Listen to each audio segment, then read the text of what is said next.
जो मुट्ठी में समेटे हैं, ये सब के सब मोहम्मद हैं, अबू तालिब के बेटे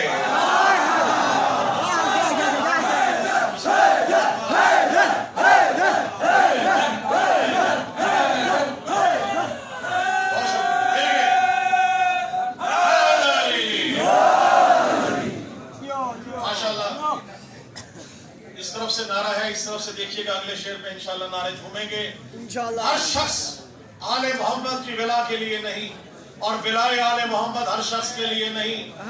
जिसमें आले मोहम्मद की विला देखिएगा सैर कैसे करती है कि गलत रास्तों से गुजरती नहीं, गलत रास्तों से गुजरती नहीं, खराबात की सैर करती नहीं। देखिएगा, गलत रास्तों से गुजरती नहीं, खराबात की सैर करती नहीं। और अजब चीज है ये विलाए अली मुनाफिक के दिल में उतरती रहे। बुलंद करके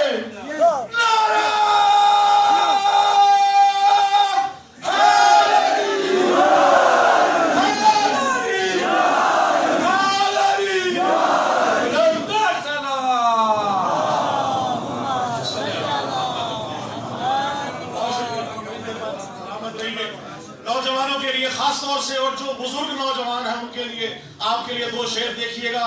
हमने दुनिया में किसी किताब में, किसी पुरानी से पुरानी हदीस में, किसी आलिम की जुबान से आपने सुना हो कि आप नमाजें पढ़े हम आपके घर आएंगे, आप रोजे रखें हम आपके घर आएंगे, आप हज करें हम आपके घर आएंगे, आप ज़कात दें हम आपके घर आएंगे, आप जिहाद करें हम आपके घर आएंगे। खुदा की कसम फर्शे में